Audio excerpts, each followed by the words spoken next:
Empiezo con una idea que casi nadie quiere escuchar, porque desmonta una de las historias más cómodas que aprendimos a repetirnos.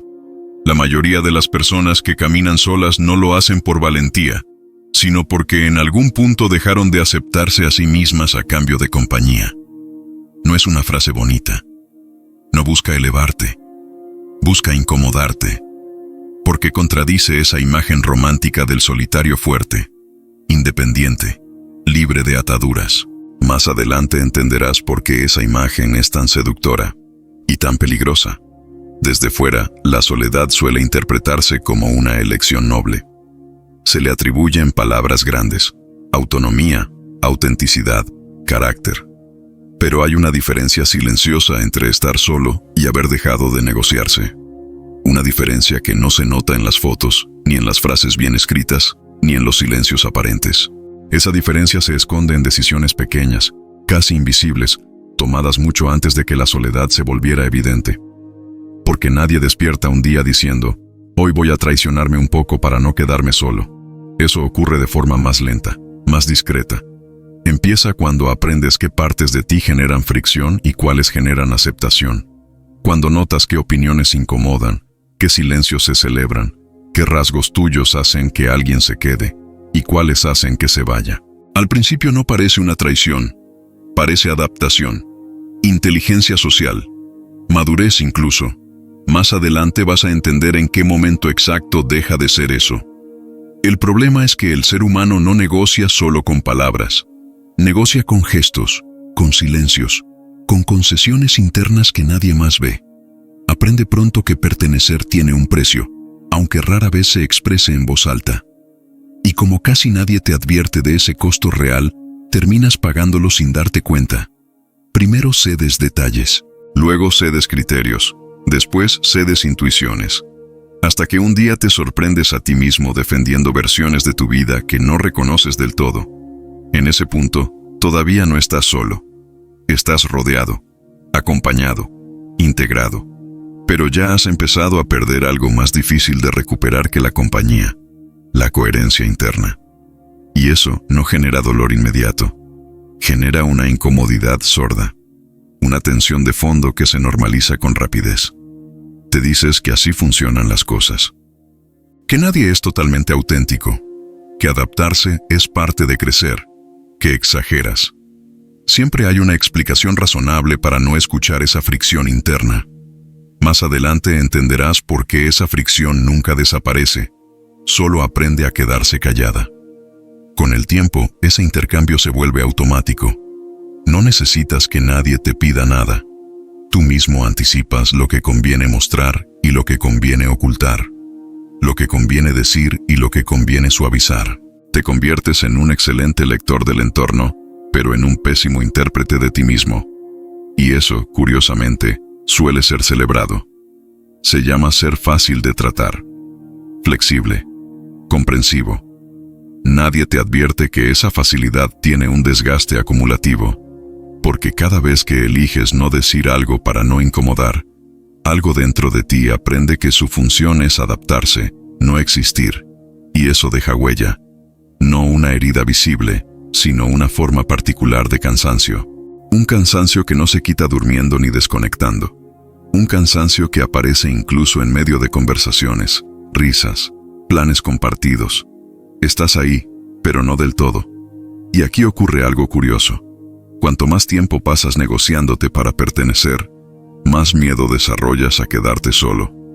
No porque la soledad sea terrible en sí misma, sino porque sospechas, aunque no lo formules, que sin los demás no sabes muy bien quién quedarías siendo. Has pasado tanto tiempo ajustándote que la versión no negociada de ti se vuelve borrosa, lejana, incierta. Es en ese punto cuando muchas personas empiezan a romantizar la idea de andar solas. No porque ya lo estén, sino porque lo presienten como una amenaza futura. Construyen un relato previo para amortiguar el golpe. Se dicen que, si llega ese momento, será por elección, por fuerza, por integridad. Se adelantan a la pérdida transformándola en virtud. Es una estrategia psicológica antigua, resignificar antes de sentir. Pero todavía no estamos ahí. Antes de llegar a la soledad visible, hay una etapa más incómoda y menos nombrada, la de estar acompañado mientras te diluyes. Esa es la fase más costosa, porque no genera compasión externa ni épica interna. Nadie aplaude al que se adapta en silencio. Nadie consuela al que se reduce poco a poco. Y sin embargo, es ahí donde se pagan las facturas más altas. Observa con atención a las personas que siempre están disponibles, que casi nunca ponen límites claros, que parecen encajar en todos los contextos. Muchas veces no lo hacen por generosidad, sino por miedo. Miedo a ser prescindibles. Miedo a que, si se muestran completos, algo se rompa. Y ese miedo no surge de la nada. Se aprende, se refuerza, se vuelve criterio. En ese proceso, el ego juega un papel extraño. No el ego grandilocuente, sino el ego herido que necesita validación constante. El ego que prefiere ser aceptado a ser verdadero. Ese ego no se siente orgulloso, se siente inquieto. Vive pendiente de señales externas, de microgestos, de cambios de tono. Y para sostener esa vigilancia constante, necesita sacrificar algo: la espontaneidad. Más adelante vas a entender por qué la pérdida de la espontaneidad es una de las señales más claras de autotraición silenciosa. A medida que pasa el tiempo, la negociación deja de sentirse como un esfuerzo. Se vuelve identidad. Ya no dices estoy cediendo, dices así soy. Ya no notas lo que ocultas, solo notas lo incómodo que sería mostrarlo. Y esa inversión es peligrosa, porque desplaza el conflicto hacia adentro. El problema ya no es el entorno, eres tú por querer algo distinto, por sentir algo distinto, por pensar algo distinto. En ese punto, muchas personas creen que el problema es la falta de carácter. Se reprochan no ser más firmes, más claros, más decididos. No entienden que la raíz no está en la debilidad, sino en el hábito.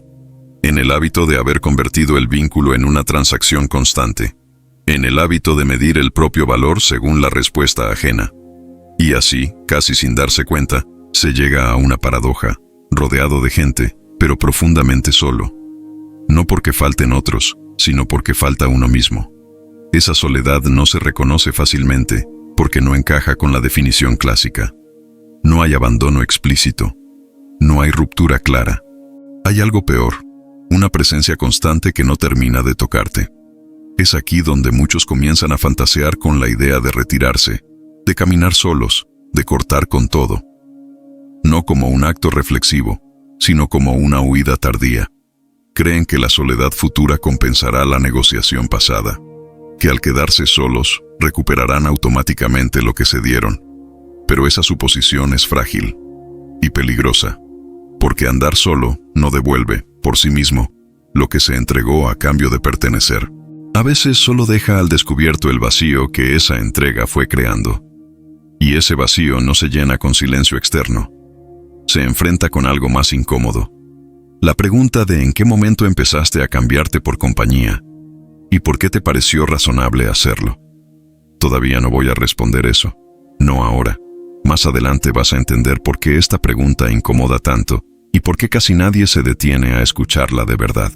Hay un momento preciso, aunque casi nadie lo identifica, en el que la negociación interna deja de ser defensiva y se vuelve estructural. Ya no se trata de evitar un conflicto puntual o de suavizar una diferencia concreta. Se trata de algo más profundo.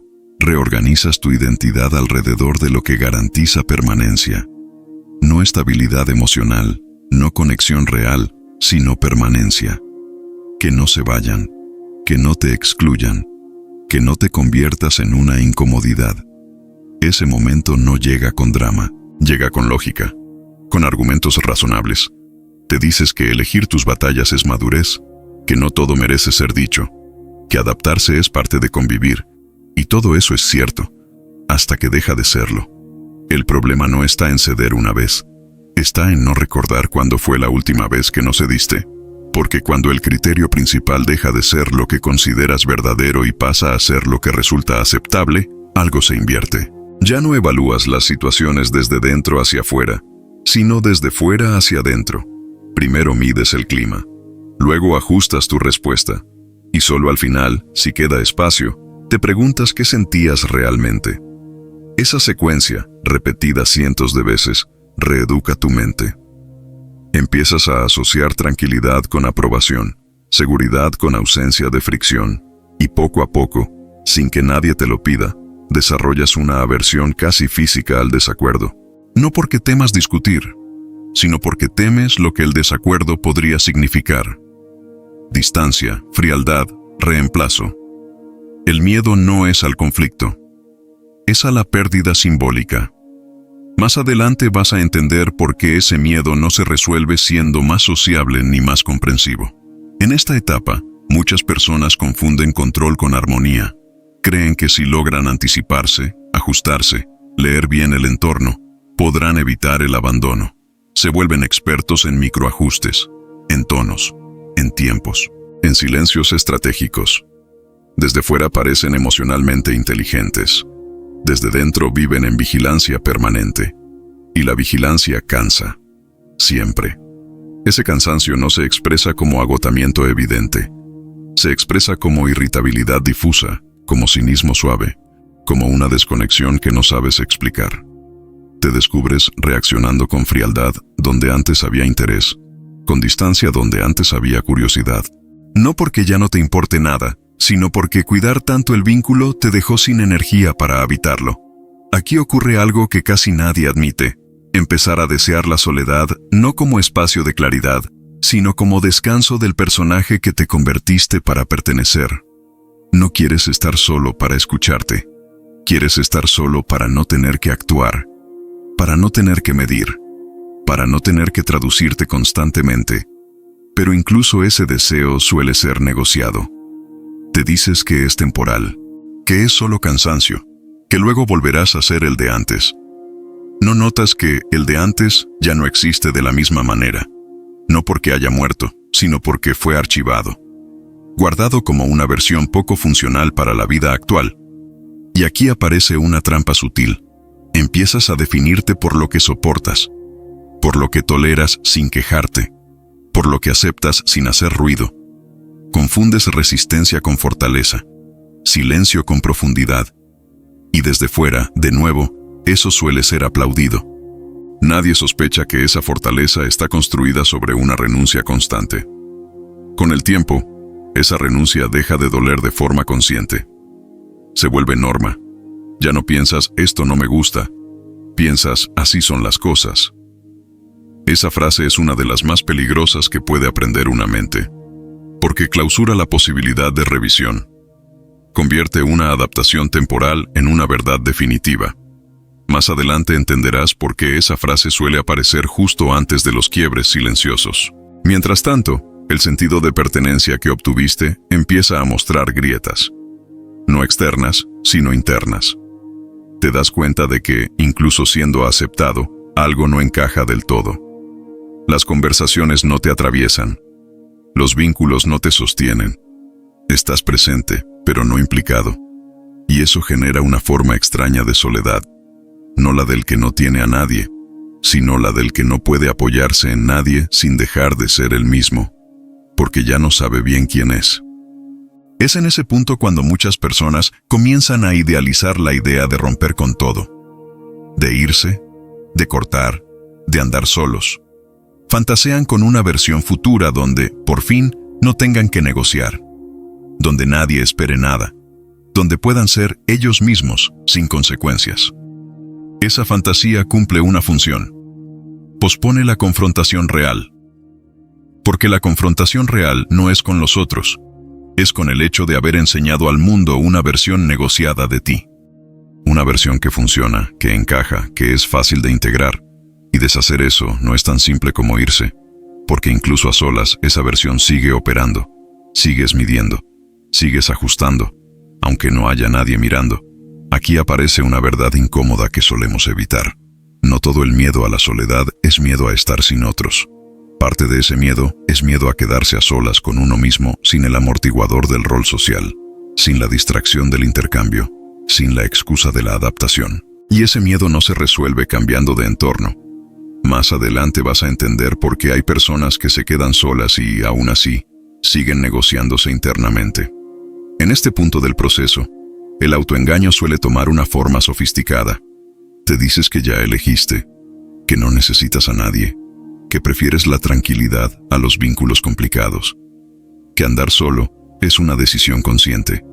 Pero si miras con atención, esa decisión no siempre nace de la claridad, sino del agotamiento. No es una afirmación, es una retirada. Y no toda retirada es lúcida. Hay una diferencia profunda entre retirarse para preservarse y retirarse porque ya no sabes cómo estar sin ceder. Esa diferencia no se nota en la superficie. Ambas se ven iguales desde fuera. Ambas se expresan con silencio, distancia, autosuficiencia aparente. Pero por dentro, una está sostenida por criterio y la otra por cansancio acumulado. Todavía no voy a decirte cuál es cuál. Todavía no. Porque antes es necesario mirar algo más incómodo. El modo en que el deseo de pertenecer se convierte en una moneda psicológica, y cómo esa moneda termina comprando exactamente lo contrario de lo que prometía. Hay algo especialmente cruel en la forma en que la mente humana aprende a justificar sus propias renuncias. No lo hace con mentiras evidentes, sino con razonamientos pulidos, casi elegantes. Te convences de que no perdiste nada importante, de que lo esencial sigue intacto, de que solo ajustaste detalles, pero la identidad no se erosiona por golpes grandes, se erosiona por concesiones pequeñas sostenidas en el tiempo. Cuando el deseo de pertenecer se convierte en moneda psicológica, empieza a operar una lógica silenciosa. Doy esto para recibir aquello. No siempre es consciente, rara vez es explícita. A veces ni siquiera tiene un destinatario claro. No estás negociando con alguien en particular.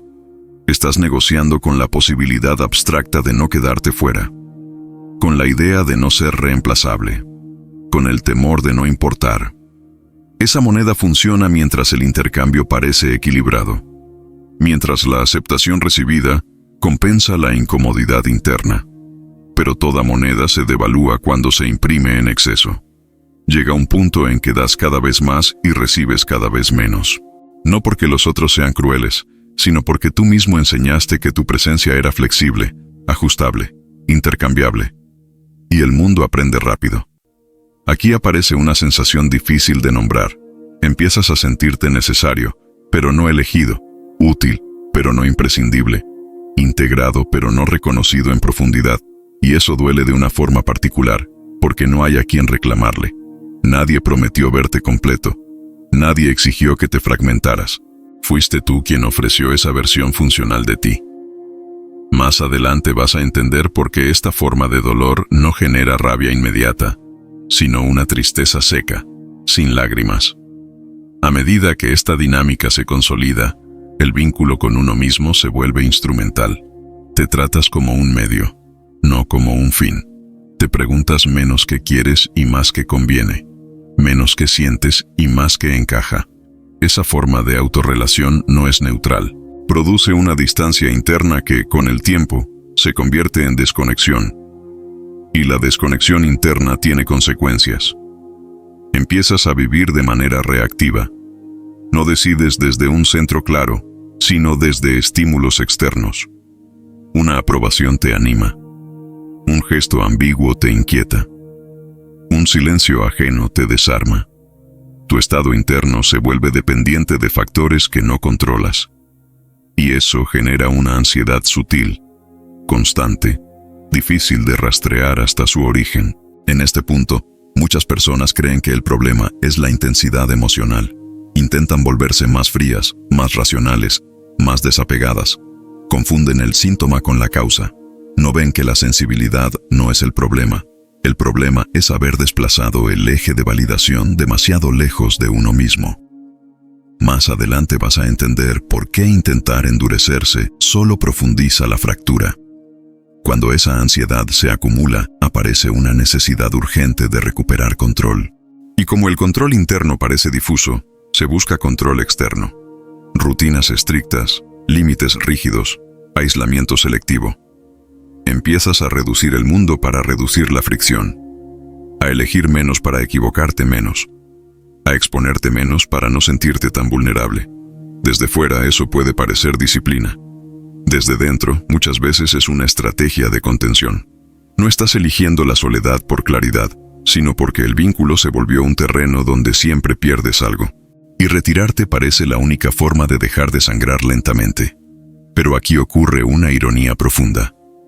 La soledad que eliges como refugio suele estar habitada por la misma lógica de negociación que te agotó en compañía. Sigues evaluándote.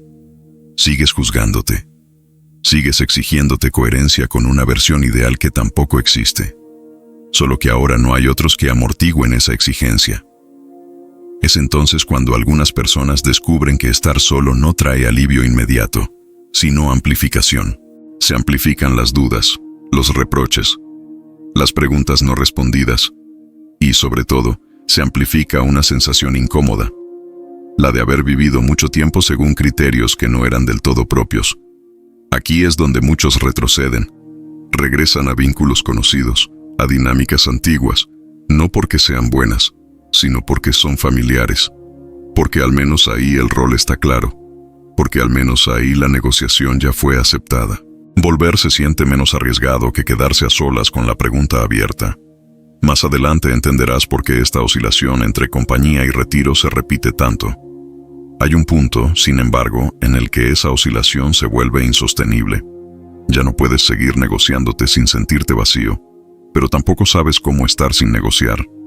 Es una tierra intermedia incómoda, sin relato heroico ni solución rápida. Una tierra donde caen muchas certezas que antes parecían firmes. En esa tierra empiezas a notar algo inquietante. Gran parte de lo que llamabas yo estaba construido en relación con expectativas ajenas. Gustos adoptados, opiniones moduladas, prioridades heredadas, no porque alguien te las impusiera, sino porque facilitaban la permanencia. Y al ver eso, aparece una pregunta difícil de esquivar. ¿Qué queda cuando quitas todo lo que aprendiste a hacer para encajar? Esa pregunta no se responde con introspección superficial. No se responde pensando un rato. Se responde observando con crudeza tus reacciones automáticas, tus impulsos de agradar incluso cuando no hay público, tus juicios internos cuando haces algo solo para ti, tus culpas sin testigos.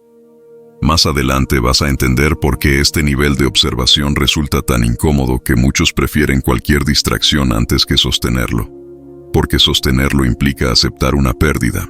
No la pérdida de los otros, sino la pérdida de la imagen que tenías de ti mismo como alguien que siempre elegía con libertad. Implica aceptar que muchas decisiones no fueron elecciones plenas, sino intercambios. Y esa aceptación hiere el orgullo. Un orgullo silencioso, pero persistente. En ese punto, la tentación es reescribir la historia. Decirte que todo fue necesario, que no había otra opción, que cualquiera habría hecho lo mismo. Y en parte es cierto. Pero esa explicación, aunque tranquilizadora, impide algo esencial: recuperar el criterio propio. Porque mientras sigas explicándote desde la inevitabilidad, no puedes asumir responsabilidad real. Y sin responsabilidad, no hay recuperación.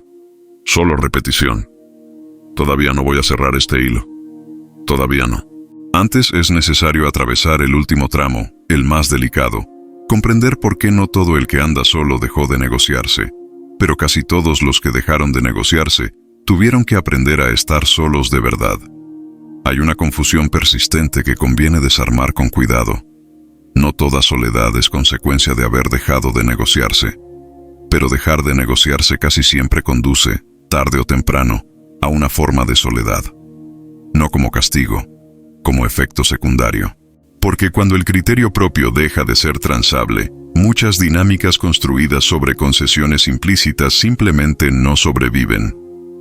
Aquí aparece la verdad que suele incomodar incluso a quienes creen haberla entendido. El problema nunca fue estar solo. El problema fue necesitar pertenecer a cualquier precio. Mientras esa necesidad gobierna, la negociación es constante. Y mientras la negociación es constante, la identidad es inestable. No importa cuántos vínculos tengas, no importa cuánta validación recibas, siempre habrá una parte de ti en suspenso, esperando la próxima señal externa para ajustarse. Dejar de negociarse no es un acto dramático ni una declaración pública. Es un proceso interno silencioso. Empieza cuando dejas de justificar automáticamente lo que te incomoda. Cuando no traduces de inmediato tus intuiciones para hacerlas digeribles. cuando soportas el malestar de no ser comprendido del todo sin correr a corregirte. Ese malestar es el primer precio real, y no todos están dispuestos a pagarlo. Porque pagar ese precio implica aceptar algo difícil, que algunas personas solo estaban cerca mientras tú eras funcional para su expectativa. No porque fueran falsas, sino porque la relación estaba sostenida por un acuerdo tácito que ya no quieres renovar. Al romper ese acuerdo, no hay culpables claros, solo consecuencias. Es aquí donde muchos se engañan llamando valentía a lo que aún es reacción. Se dicen que andan solos porque son fuertes, porque no necesitan a nadie, porque eligieron la independencia.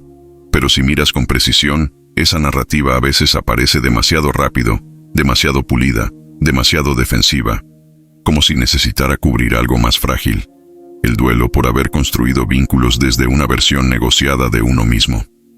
La verdadera ruptura ocurre más adentro. Ocurre cuando aceptas que parte de tu historia fue un intercambio, que no todo fue mentira, pero tampoco todo fue auténtico, que hubo afecto real mezclado con adaptación, presencia sincera mezclada con miedo, y que reconocer eso no te hace débil, pero sí responsable. Responsable de algo incómodo. Nadie te obligó a entregarte en cuotas. Nadie te exigió desaparecer un poco para quedarte. Aprendiste que ese era el precio y lo pagaste. Entender eso duele porque desmonta la imagen de víctima y también la de héroe. Te deja en un lugar menos épico, pero más real. Cuando ese reconocimiento se asienta, la soledad cambia de forma. Ya no es huida ni castigo.